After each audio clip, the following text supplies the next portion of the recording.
Hello everybody! If you want to read all the stories in full, please go to www.steveuk.blog. Thank you. Short story 548, The Haunted Teapot Fiasco. Upper Beginner.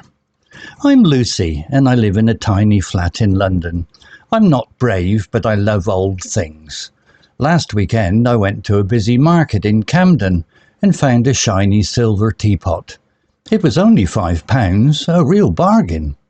The seller, an old man with one tooth and a twinkle in his eye, said, "Careful, love, it's got a mind of its own."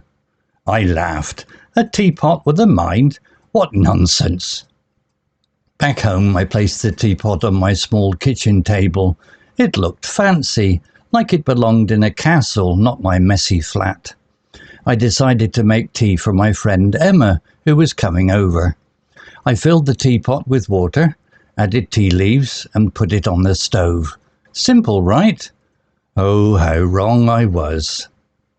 As the water heated, the teapot started to whistle. Not a normal kettle whistle, but a loud, eerie woo, like a ghost in a scary movie.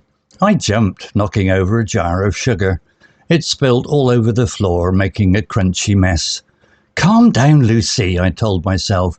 "It's just a teapot." I poured the tea into 2 cups, trying to act normal. Emma arrived and we sat down to drink. Suddenly the teapot shook. Yes, shook. It wobbled on the table like it was dancing to music only it could hear. Emma screamed, "Lucy, your teapot's alive!" I laughed nervously, but my heart was pounding like a drum. Then the teapot flew off the table. It floated in the air, spinning slowly like a shiny UFO. Tea poured out, but not onto the floor. It shaped into hearts, stars, and even a tiny teapot in the air. Emma and I dove under the table, clutching each other. "Is this a prank?" she whispered. I shook my head. My flat is too small for pranks, and I'm not that clever. The teapot kept dancing and started singing. Not words, just a creepy hum. Mm-hmm. My cat, Muffin, hissed and hid behind the sofa. I grabbed my phone to call for help, but the teapot zoomed over and knocked it out of my hand. It landed in a bowl of biscuits. "Oi, teapot, stop it!" I shouted. It ignored me, still humming and spinning. Emma had a wild idea. "Maybe it wants something," she said. We offered it biscuits, milk, a banana, even an old apple from the fridge. The teapot threw them across the room.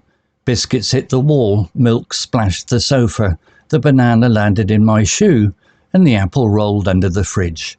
I was running out of ideas and patience. Then I remembered the old man's words, a mind of its own. Maybe the teapot wanted freedom. I opened the window, and the teapot flew out, still humming its spooky tune. It floated over London, glowing in the sunset like a silver star. Emma and I watched, mouths wide open.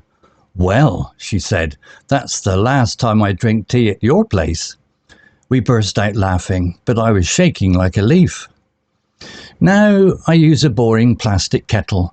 My flat is quiet. Muffin is happy and I stick to coffee. But sometimes, late at night, I hear a faint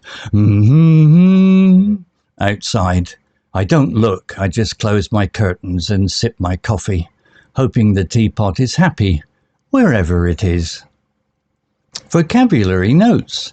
Bargain, noun. Meaning, something bought or offered at a low price, making it a good deal. Example, it was only £5, a real bargain. Explanation. In the story, Lucy describes the teapot as a bargain because it was cheap for something so nice. A bargain is when you get something valuable for less money than expected. Additional examples. I found a great bargain at the shop, a jacket for only £10. This phone was a bargain because it was on sale. Similar words. Deal, noun. A good price for something, e.g., I got a good deal on these shoes. Steal, Noun, informal, a very cheap price for something valuable, e.g., this dress was a real steal at £5. Discount, noun, a reduced price, e.g., the shop had discounts on all clothes today. Eerie, adjective, meaning strange and a bit scary, often in a mysterious way.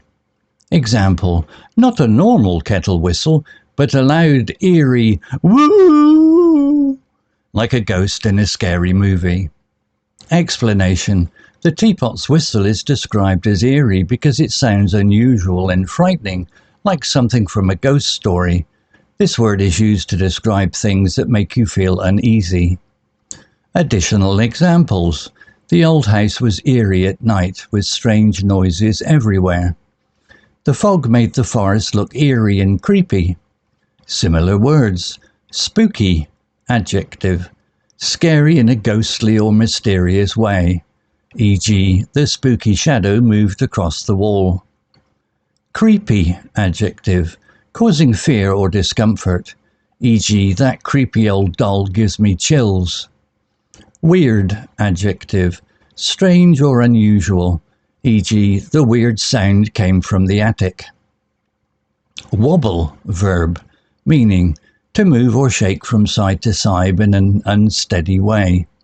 Example, it wobbled on the table like it was dancing to music only it could hear.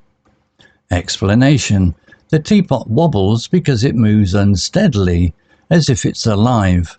This word describes movement that is shaky or unstable. Additional examples, the table wobbles because one leg is shorter than the others. She wobbled on her bike before she learned to ride it properly.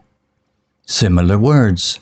Shake, verb, to move quickly back and forth, e.g., the dog shook after getting wet.